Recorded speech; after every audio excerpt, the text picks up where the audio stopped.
Welcome back to the ZERT Coffee and Chaos Podcast, a show where we talk about anything and everything relating to what it means to be a survivalist and a prepared individual in today's society. I'm your host, Chris Bartigone, ZP002. Back with me on the show today, my co-host, Jamie Franks. Jamie, as always, good to have you here. I'm glad to be here. Welcome back. Thank you. I'm glad to be here too, because, some people like Gene Hackman aren't anymore. Oh, geez. Is that news that I missed already today? Yeah, I guess Gene Hackman, he was 95 years old. I guess the news, first thing this morning, when I get up, I always look at the news. Oh, wow. Him and his wife and his dog were all found passed away this morning. And it's they haven't said why, but they said no foul play was suspected. So it makes me think maybe a carbon monoxide poisoning situation or something like that. But wow, that's wild. No, I have not seen that. It has been a busy morning for me. We're dealing with things on the family side, on the parental side, as our folks, as I get older, my parents get older, obviously, and God bless and fortunate that I still have both of my parents around, but they are getting older and they are ailing and having to deal with doctor's appointments and keeping track for both of their appointments with whatever they're ailing from. So it has been a morning for sure. My niece is home sick, and got a call that someone was at the door, and she's in bed sick, and I'm getting a phone call from my mother, my sister, and I'm 10 minutes away, and I've got to try and assess the situation and what's going on. So I did not see that. That's horrible. Weirdly enough, I mean, the other actress or actor that just passed away was Michelle Trachtenberg. From Gossip Harriet the Girls, Spy and Buffy the Vampire Slayer. Vampire Slayer, the mystery sister that popped in after a couple of seasons. 39 years old, and her mother found her passed away in her apartment in New York, and I guess she had just had kidney surgery or something, which is just holy shit. Oh, because with that one, it was just like the blanket statement of found dead, 39 years old, and no other information, which that always makes me think it was drugs or suicide. But no, they said she had just had a kidney operation, so they're not sure what it was. But obviously, there's a lot of other news that might be coming out regarding Hollywood type people. I guess AG Pam Bondi has said the Epstein list is going to be released. What she said is there's going to be a partial release, which means it's a joke, which means it's going to be scrubbed, and that still people that have deep pockets that still don't want you and I to know that they're on the list aren't going to be on the list. A partial release, they as far as I'm concerned, if they're doing a partial release or an edited release or a redacted release, whatever you want to call it, but a partial release, they might as well just not even do it, because that's still not transparency. That still means they're hiding shit. It's still a lesson for all the people that think that quote unquote, our team has the ball now, but they're all just career politicians. They're all still lying pieces of trash. And just because you think that your team has the ball right now, it's still But speaking about our team and the ball and whatnot, I was watching a special report yesterday on Fox, and again, we have a good episode today, folks. So please stick around for this show. We've got a good episode, but we always like to get out a little bit of back and forth chit chat here at the beginning of the show, and it starts with thanking you guys for being here and thanking you for continuing to be here. But I was watching this special report, and it's the new Secretary of Commerce. Did you see that? I can't remember the guy's name. I'm going to have to look it up, but what's his name? Brett Baer or whatever his name is, the dude from Fox News. I don't know. I'm not familiar with that one. So, but the Secretary of Commerce, Trump. I gotta see what his name is, but he's a new guy that just came in. Here he is. Yeah, Howard Lutnick. Watching a little clip with him yesterday, the guy was walking around his office and showing him, and he's so excited. He's so pumped, like they're folding in the Census Bureau into the United States Post Office, whatever. None of that really mattered. What what got me was when they showed the guy interviewing him said, this is kind of your claim to fame here, right? And it was an American flag folded, and it was a letter. He owned a company, and his entire company, a firm, I don't know what it was all about. Again, these are just kind of high level. A firm? He owned a firm in New York. Firm is one of those. He owned a firm. He owned a firm. Oh, I thought you meant he owned a firm, which is one of those like buy now, pay later things. No. But. So yeah, Brett Baer did a special interview with him. And yeah, he owned a firm in New York City that was located in the towers. His entire firm perished, including I think his brother and one of his best friends. And the only reason he wasn't there that day is because his son started school and he had to bring his son to school. And he talks about his best friend. I think he said his name was Greg, and his son started school the day before, and that's why he was there. So he talks about, obviously the reason he's doing this is he feels like he was called to a higher purpose, and he spent years after that taking care of the families for all the workers, or for all of his employees that perished that day in the tower. And like, dude, I mean, I watched that and like that shit hit me like right in the gut. I'm like, holy crap, could you imagine that, owning a company and your entire company goes to work that day unsuspecting, and you're the only one left? It's just like, holy shit. Obviously, anybody that's listening that knows me personally knows that, I had a friend that worked for Cantor Fitzgerald, and he perished in that attack that day as well. But I mean, this is how many years later. I was just watching that. I was like, wow, man, that is really wild. So, when Bear asked him, is that why you're doing this? And he felt like he had a higher purpose. There was a calling to a higher purpose, and he is just pumped, and he's all about America. Who knows what'll happen? Again, he's the Secretary of Commerce, so we'll see, but whatever. I don't know. That little clip sat with me. I'm not sure why. We were talking about our team and the right side getting all of their nominees in. Obviously, we've had a bunch of news this week with all of these nominees, and we'll see if any of it matters. Go ahead, right. Sorry. That's I'm dubious of several of them, because I just think they're the ones that are supposedly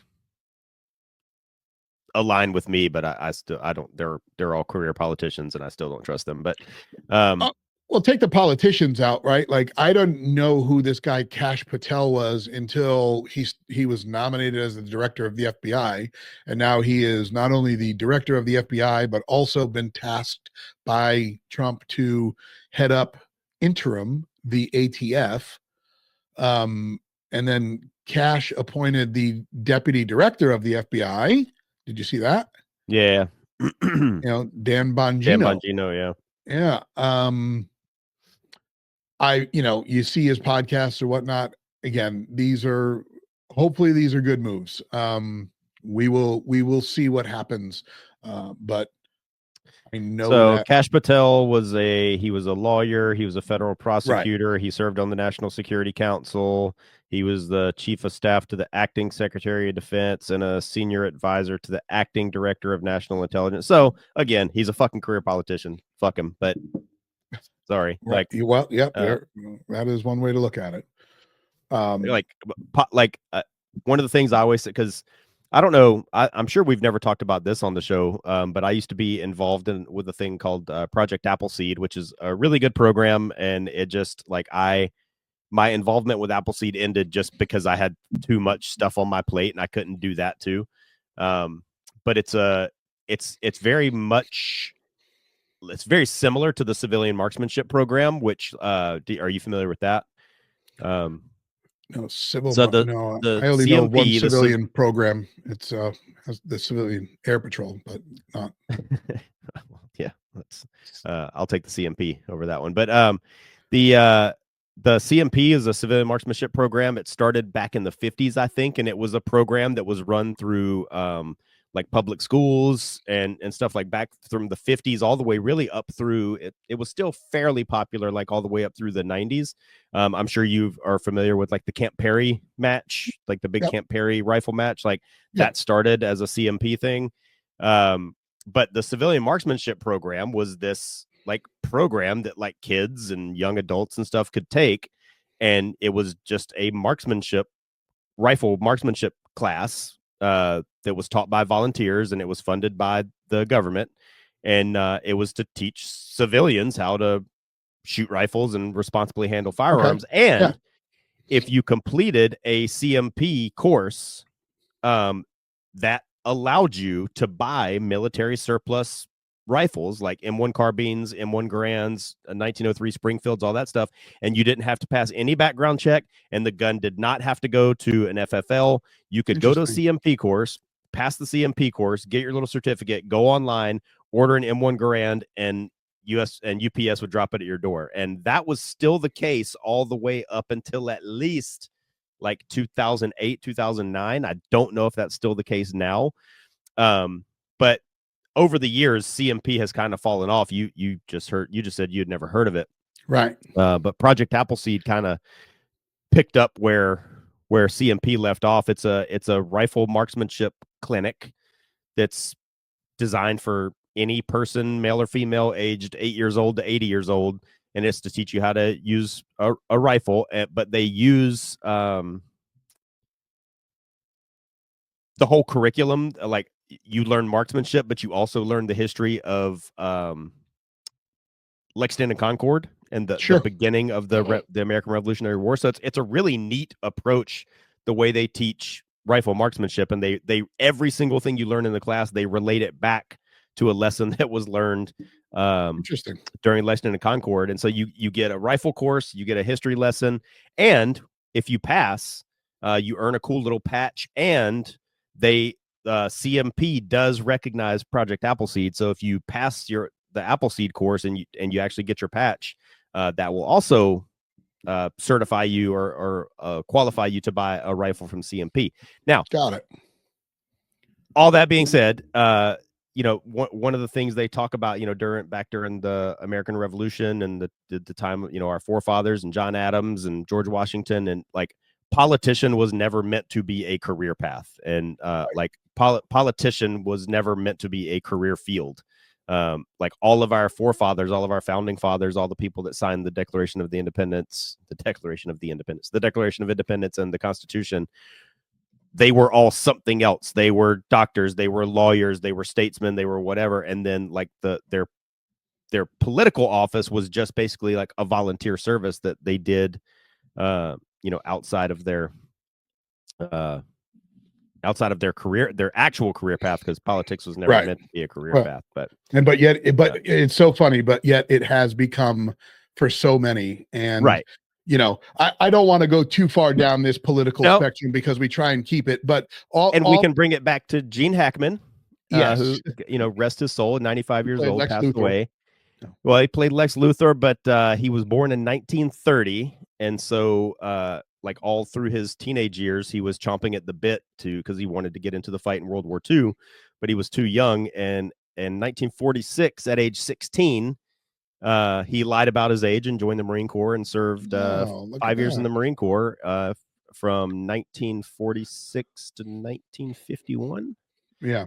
So once a Marine, always a Marine. And that's it. I love hearing about actors that had careers in the military. Rob Riggle is one of them. Adam Driver is another one of them. And you go off to see them in their acting careers. I don't want to go too far down the rabbit hole with actors either. I could give two shits about Hollywood and and any of their opinions. Just make movies, keep pretending to be something you're not, and let us enjoy some of that. But folks, all of that being said, we like I said, when Jamie and I get on here and we start going into our conversations, these are much like our conversations on the phone, not while recording. They go from one end of the spectrum all the way to the other. And there's times I look down and it's with you and it's with Paul. I'm on the phone with you and it starts to be a 15-minute conversation. Next thing you know, it's an hour and 10, and we're nowhere near done with what we're talking about. But we do like to get into some of these things, but one of the things that we want to talk about today is something that you sent me a while back, and we determined then that it was going to be kind of a multitude of different episodes based off of each topic that you put in there, and this was one of them. And I was like, you bring it's a valid statement. And the statement and where we're kind of going to go today, and Jamie's going to elaborate on some of this, is if you own a bunch of gear but you don't own a fire extinguisher, you're wrong. And I think that's valid. And when I asked you today about it, you're like, well, you can replace fire extinguisher with so many different things. And I think that's a huge important piece right there, right? And we've touched on this probably over different episodes. So Yeah, like if you own a bunch of different firearms but you don't go get training, you're wrong. Like you can take that and multiply it and extrapolate it and move it all around and talk about this for hours. We're gonna not try and do that, but yeah, we talked about, like, when we did it's in my mind, it was a couple of episodes ago. I don't know how many actual episodes ago it was, but when we did when we talked about if you have a 4-wheel drive vehicle but don't really know how to drive off road, like that's it. It's not. This is kind of in the same vein as that, but within that topic, I even made a specific point that as a guy that was an off-road guy for many, many years. I was an off-road guy before anybody knew me for anything shooting related. Like it used to drive me nuts that I would see people like with Jeeps and Toyota Tacomas and Land Rovers and stuff that they'll have a high lift jack bolted to their vehicle somewhere on the exterior. Like a Jeep guys like to bolt it across the hood or whatever, or like kind of at an angle across their spare tire. But then you look at their vehicle and they don't have anywhere on their vehicle where they could actually use the high lift jack. So they have the jack, and they think it looks cool, but they don't have any jack points on the vehicle. So yeah, cool, you got this jack and it looks really awesome, but you got nowhere to use it. But with the fire extinguisher, if you have a bunch of other gear but you don't have a fire extinguisher, wrong. Like, number one, just like on its face, that is a true statement. Like, and I've seen this too. I've seen people with like overlanding rigs, overlanding vehicles, like I don't know, like in your kitchen, like I'm a guy that like this. The overarching point of this statement is twofold.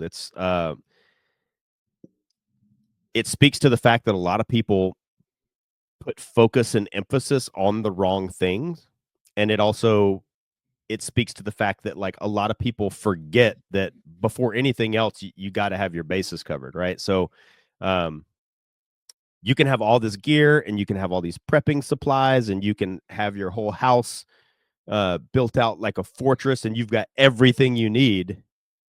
But then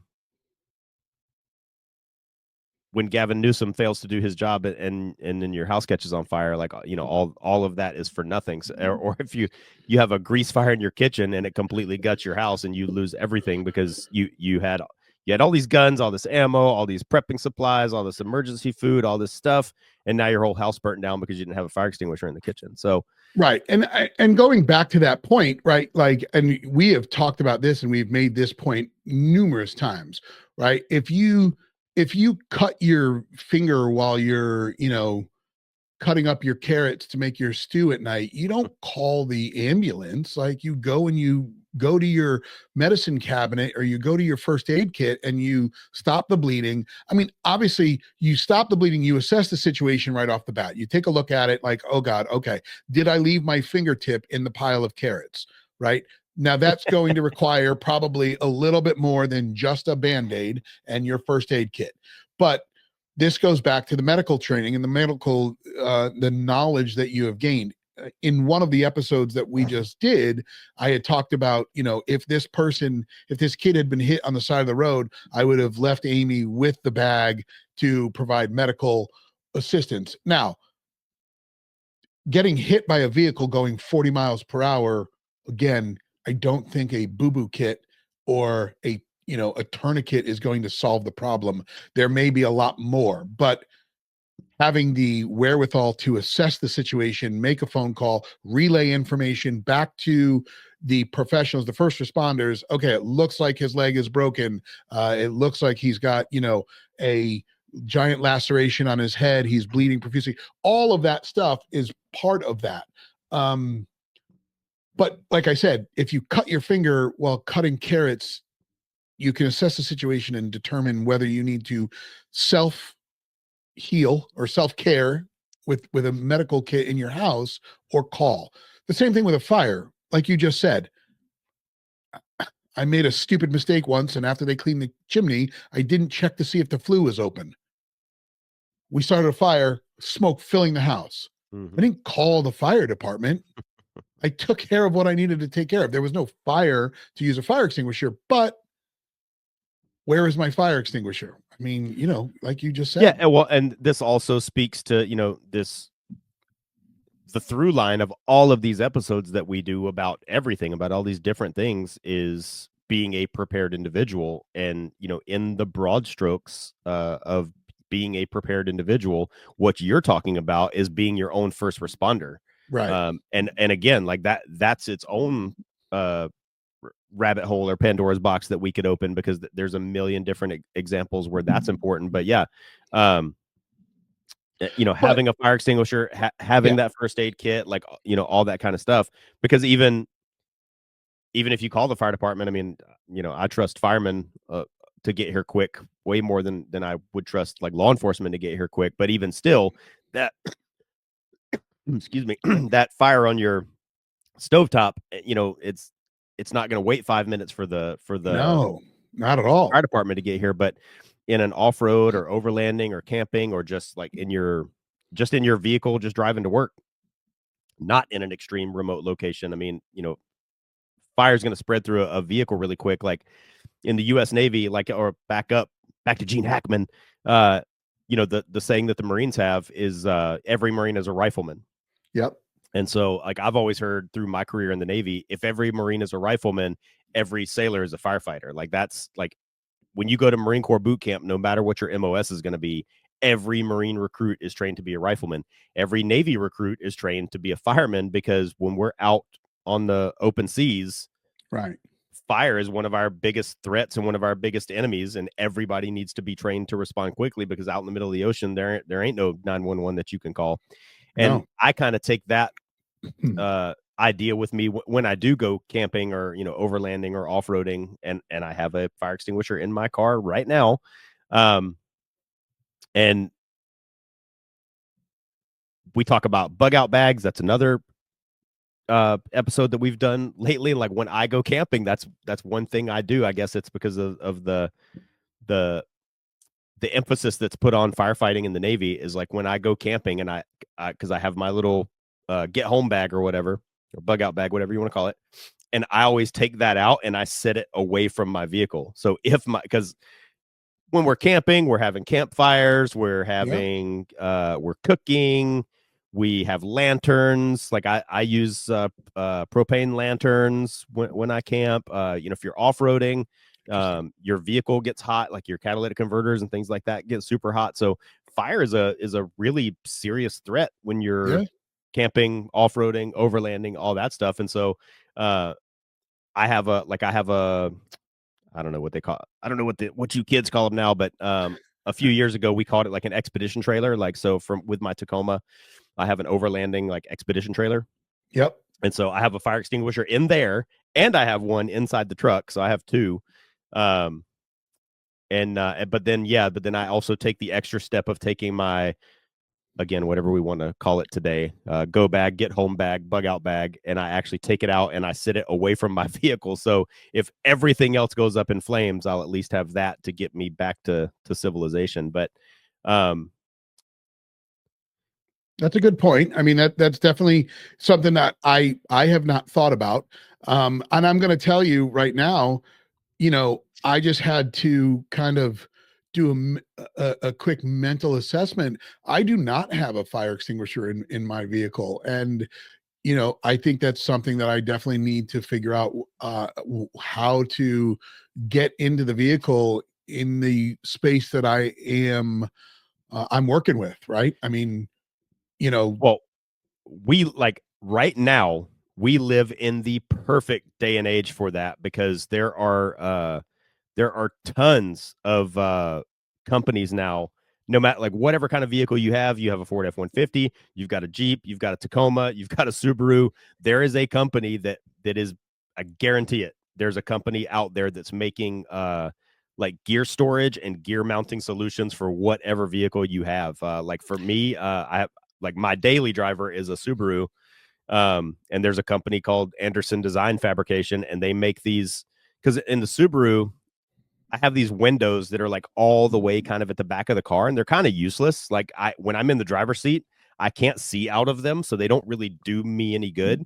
So this company makes these, like, they're made out of metal, but they're, like Molly, like on your tactile gear, like Molly straps.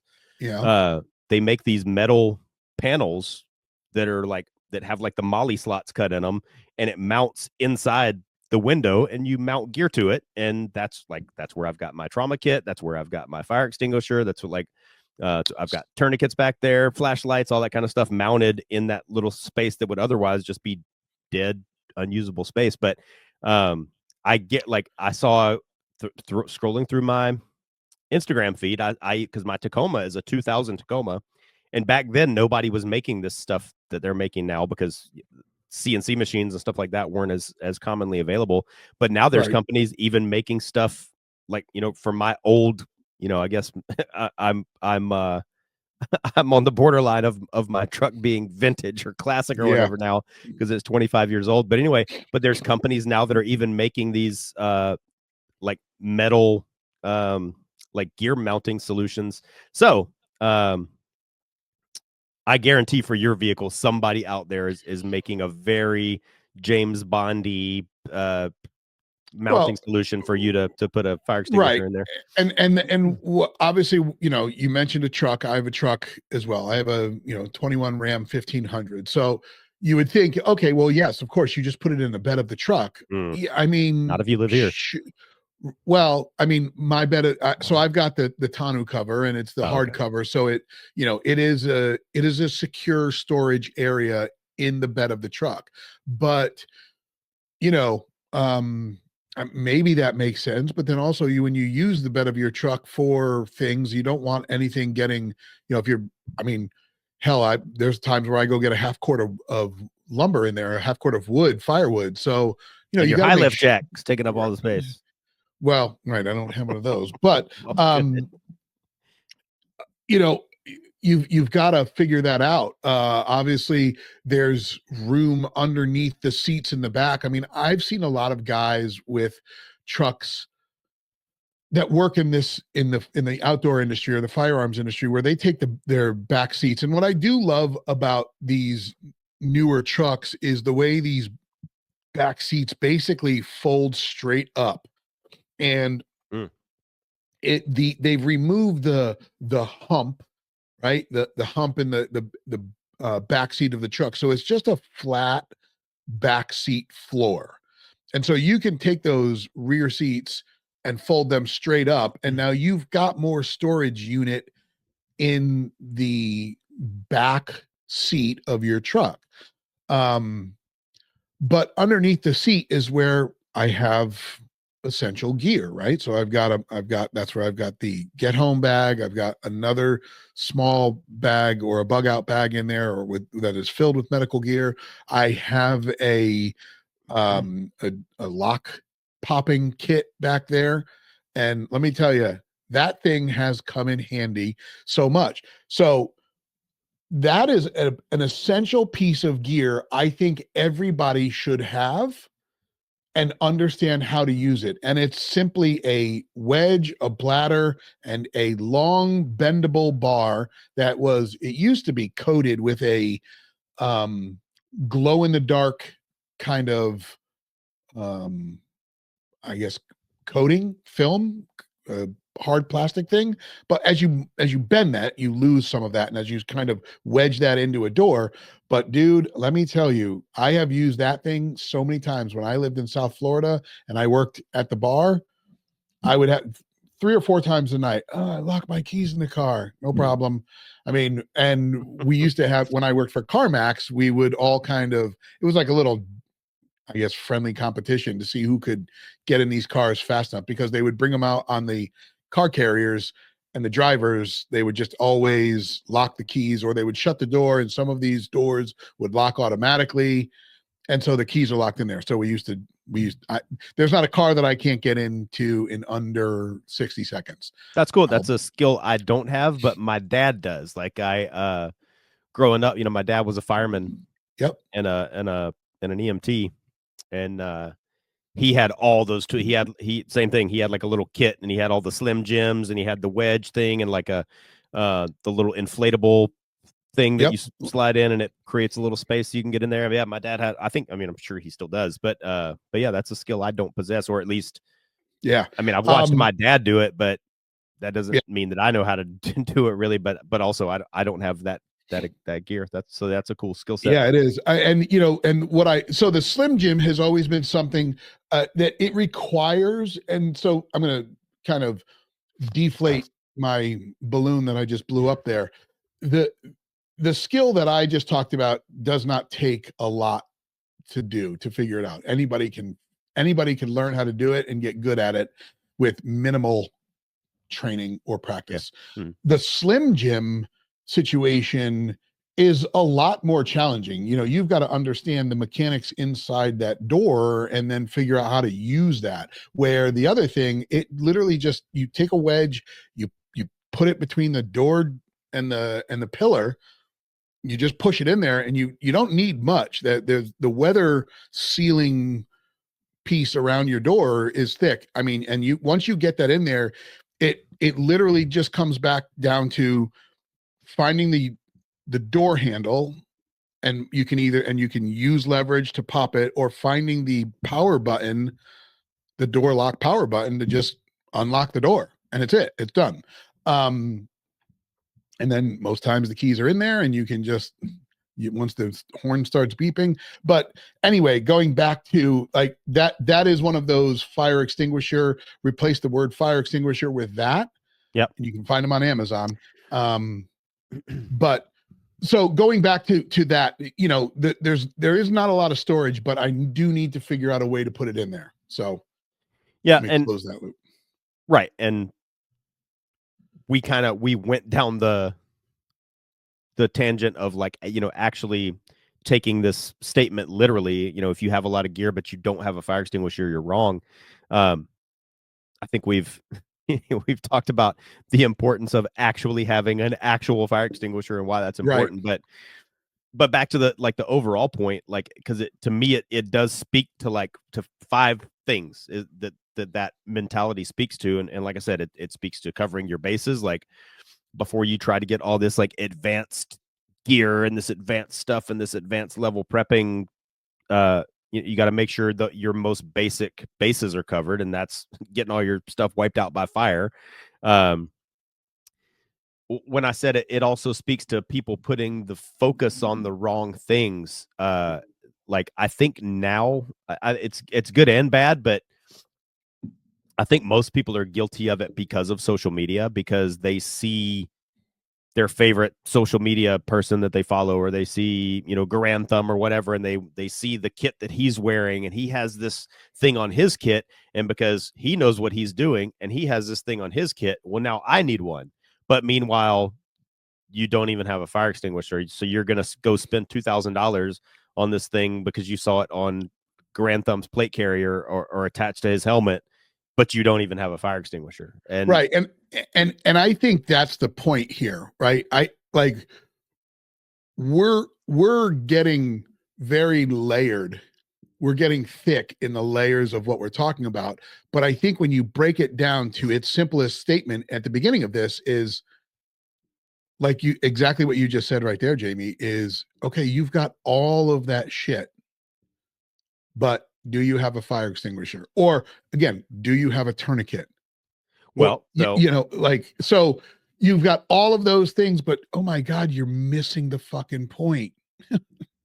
yeah, because it also it speaks to being your own first responder, which you gave the example of the medical kit, which ties back into the runner that you almost saw get mowed down that we talked about in the last episode, and I'm sure he didn't have a med kit on him, but you would have. And then if you have a bunch of gear but you don't have a fire extinguisher, that also speaks to addressing like things that are single points of failure. Meaning, like I've already talked about, if you have all this cool stuff and all this cool gear and all these supplies prepared, but then a fire comes through and wipes it out, that was a single point of failure, and now you might as well have not have had any of that stuff because you chose to lack on getting a fire extinguisher. Or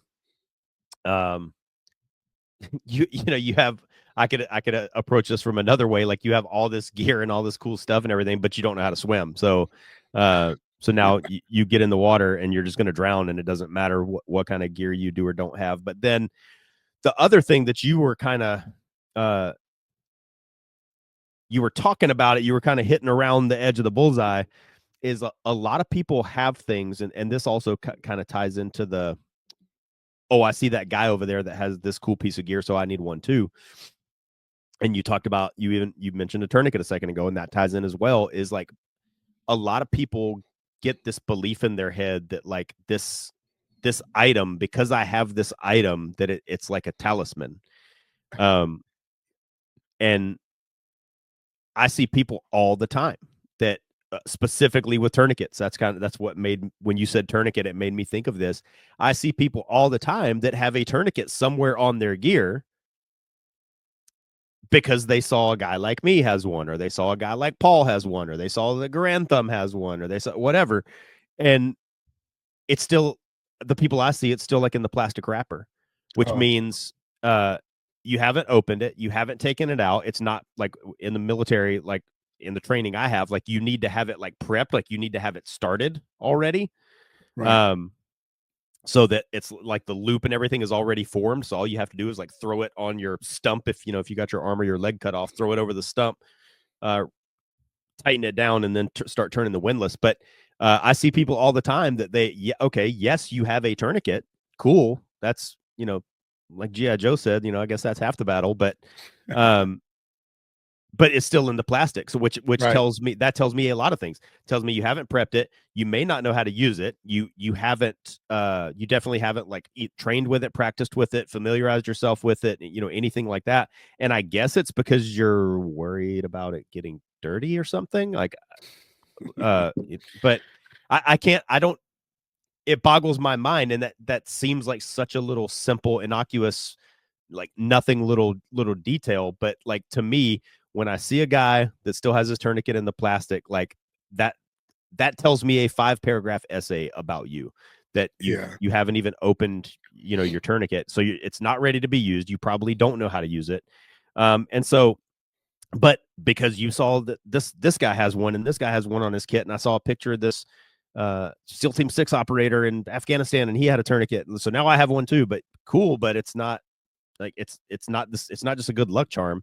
You need to know how to use it. And so when we go beyond a fire extinguisher, and you said it at the very beginning, like remove the word fire extinguisher and I can replace it with a million other things. And I used the high lift jack example, and we just talked about tourniquets. Like if you have all the med gear in the world and stuff, but like I don't want to call you out or anything, so I'm just gonna ask the question. Well, so like, are you CPR certified? Do you have a card right now that's current, that's CPR certified? So I mean, like, I'm not. So that goes back to covering your bases and being your own first responder and all that stuff. Like, but you didn't see a episode of Grantham where he had his CPR card sticking out of his pocket. But like I have been, this is one thing I'm slightly proud of. I've been CPR certified since I was a Cub Scout, like continually. Like I originally got certified when I was in the Cub Scouts. And then when I was in high school in JROTC, I got my certification renewed. And then when I joined the Navy, I got it renewed again. And then a couple of years later in the Navy, when I became a rescue swimmer, it's renewed again. And then it's like I have stayed CPR current for all of those years. For now, I mean, shoot, that's probably Like I'm probably not there yet, but I'm probably going on 40 years of being CPR certified. Yeah. And I will say I've never had to use it, and I'm glad I've never had to use it. And one time, quick story, when I was a water survival instructor, the highest position you could have was we called it chief on deck. You were chief on deck qualified, and like in the Navy, chief is a rank, but having that qualification has nothing to do with rank. It's a level of qualification. It just means you're the senior guy on the training deck when students are in the water. And so I had just gone through EMT school because I'm also a National Registry emergency medical technician, basic. Well, they don't call it basic anymore. But I'm an NR EMT, and I'd just gone through EMT school at that point. I'd been CPR certified forever. I'm a qualified rescue swimmer, like all this stuff. And my chain of command decided to run an unannounced, unplanned drill that day. Okay. Yep. And so I knew nothing about it.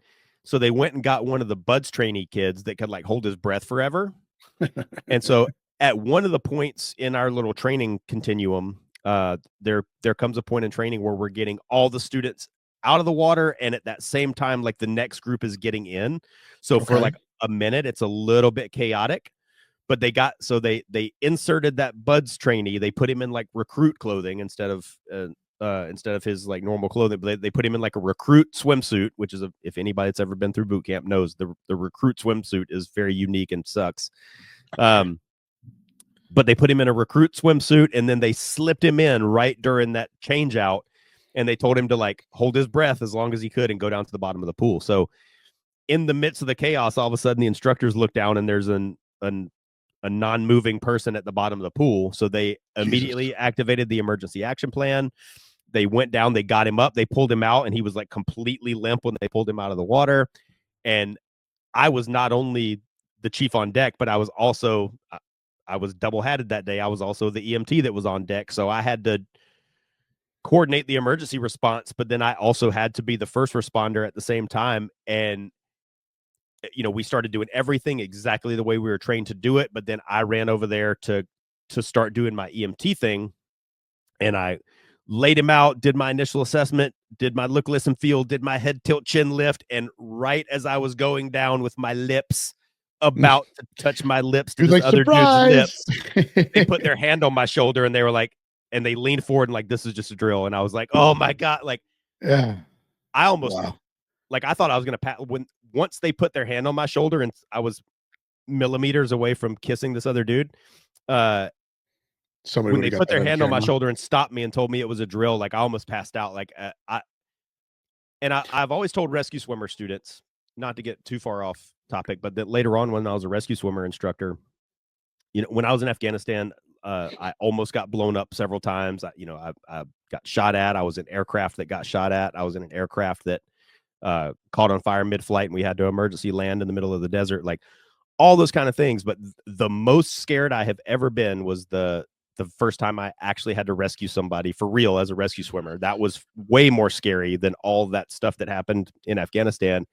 And that day that I almost had to give CPR for real, that's high up there on the list too, of like me being like actually being scared. Yeah. Like, so I want to go back to that because obviously, what happened that day while it was a drill and you didn't know that it was a drill, right, speaks a lot, right? You don't know when you're going to have to jump into action in any of these situations. And so what I find very fascinating about that entire story is you just acted. You acted based off of your instinct and the training that you had up until that point. And we talk about that all the time, right?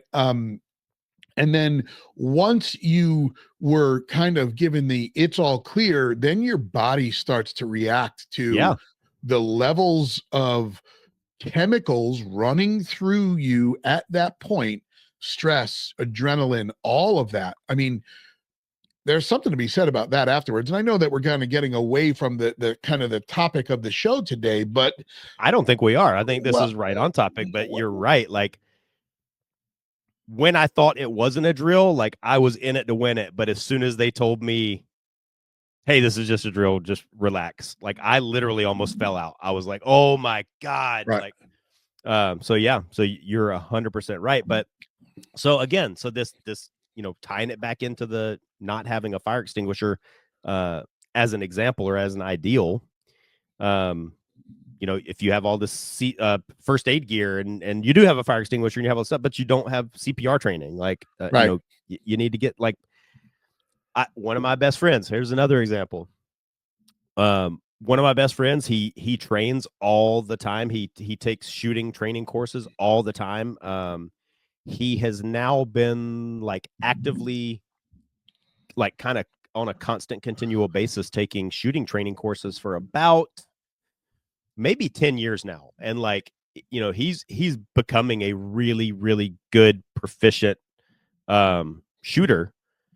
And all his gear is pretty dialed in. His rifle's pretty dialed in. His belt setup is pretty dialed in. His plate carrier setup and everything is pretty dialed in. But he just retired from 24 years in the Navy. He's also a senior chief. Okay.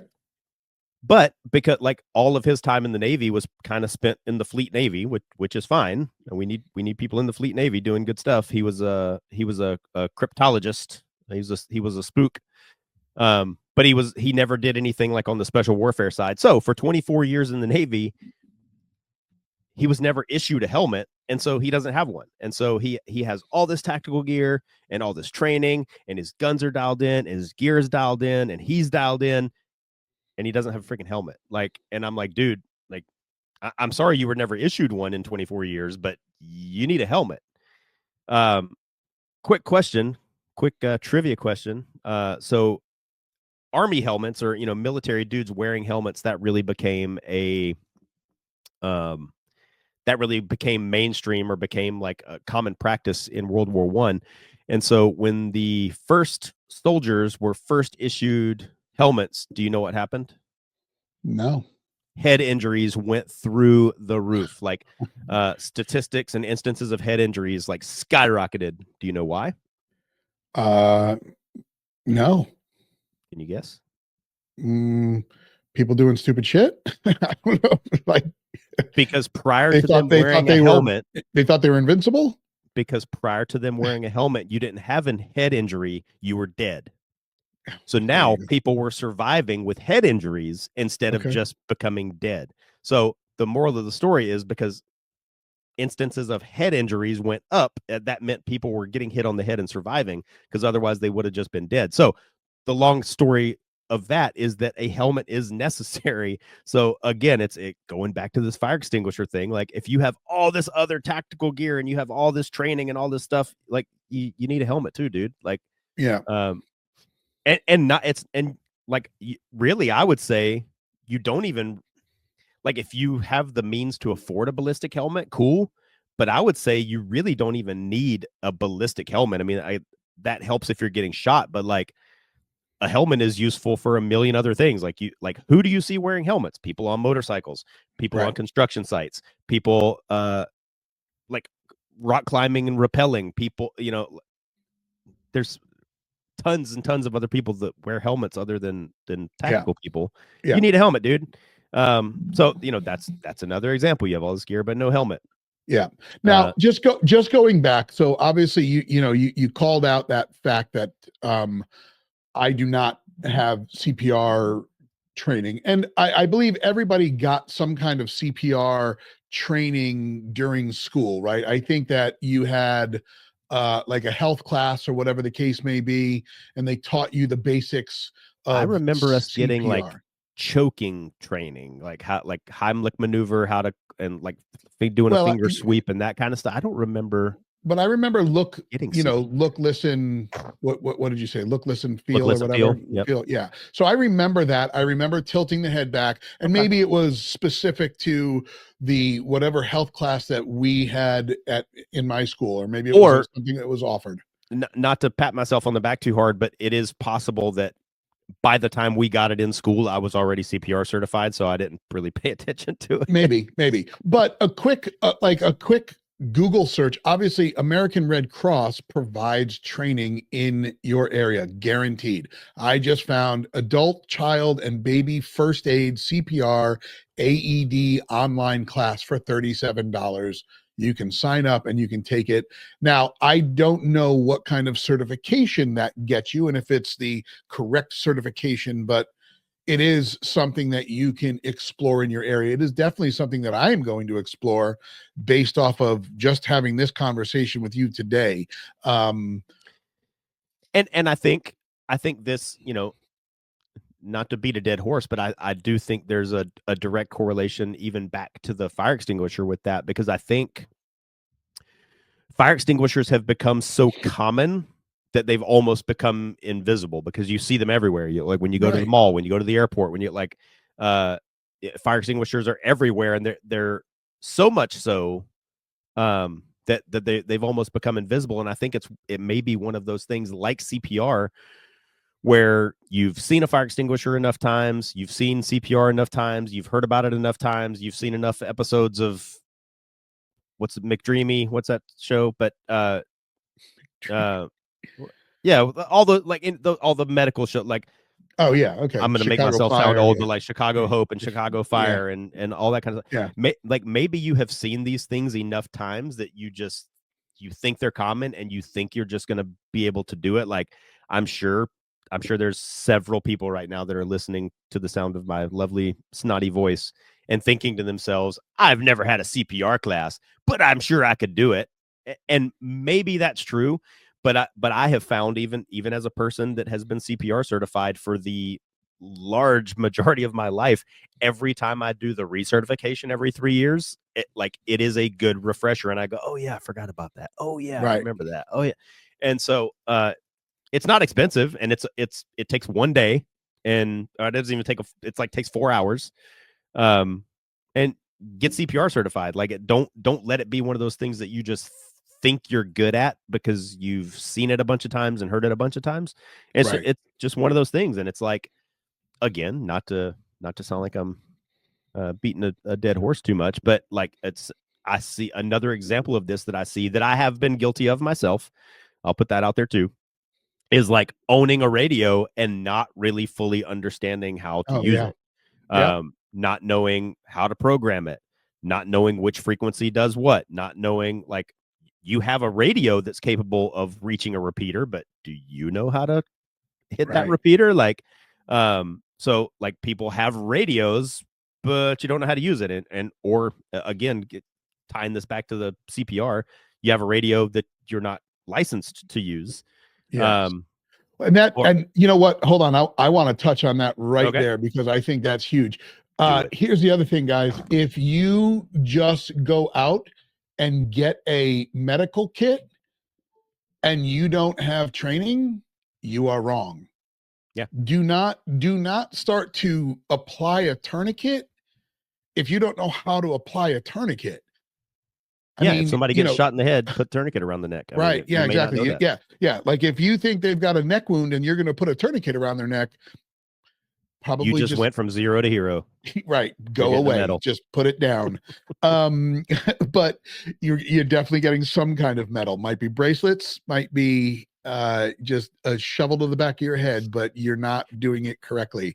When I just a super quick story, because maybe you won't think this is funny, but when I went through this was in 2009 or 2010, I went through the TCCC live tissue course. Yeah. And like, one of the instructors was a former Delta medic, and like, that was always his saying. Like, he would purposely demonstrate how to do something wrong to like see if we were paying attention, to see if we would catch it, and then he'd go, and if you do this and then you do that, you just went from zero to hero. And like, that's how we knew he was like showing us the wrong thing to do. But to this day, I still think that's hilarious, and if somebody gets shot and you put a tourniquet around their neck, you just went from zero to hero. I just thought that was hilarious. Sorry.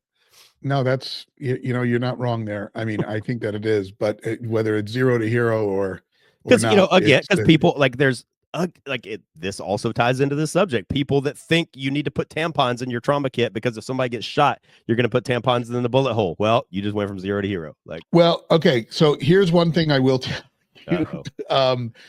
uh Amy's daughter Mabel suffers from Gunshot really wounds? really no bad No. nosebleeds. Like I have never seen nosebleeds like this, like just pouring out.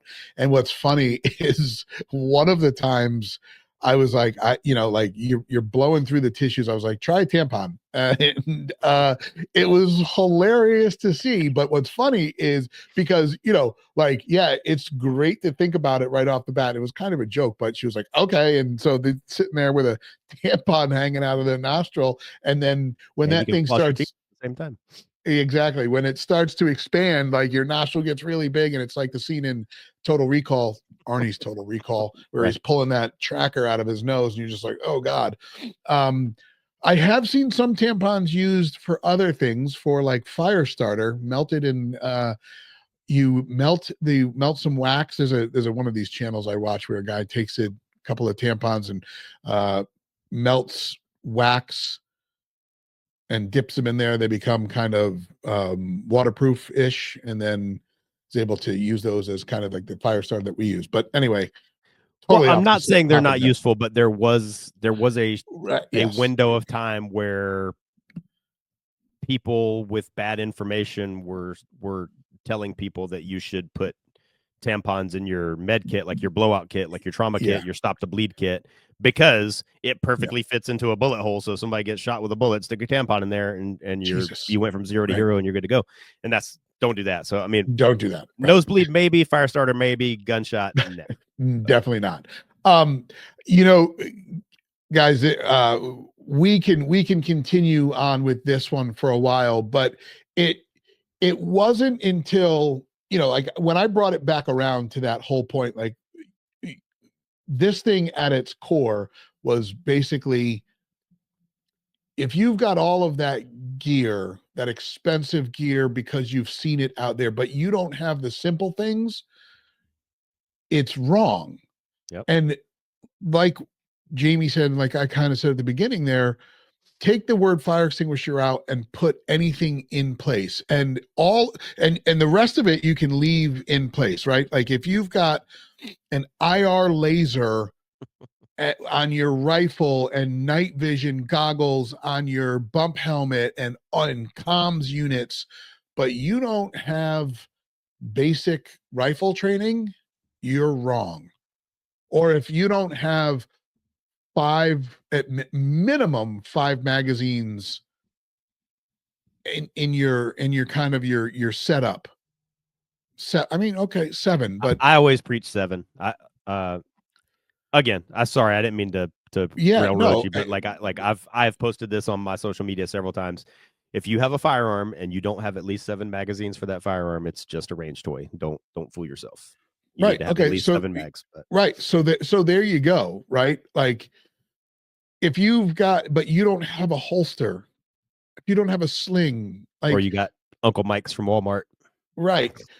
That's where you're wrong. We're going to wrap this up, and we're not going to get too far down this next piece here, because we could literally go forever. We could, but you sent me a video yesterday about an instructor and things that he is teaching, and we're going to come back to that. We're probably, actually, I think what we're going to do is we're going to do a 3-panel show that day, because I'm going to send that to Paul and I'm going to get his feedback, and then we're going to have you on, Paul on, and we're going to put that video up, and we're going to destroy the shit out of that, because there are people that are out there putting that information out, and worse than that is there's people that are absorbing that information and eating it up thinking it's correct.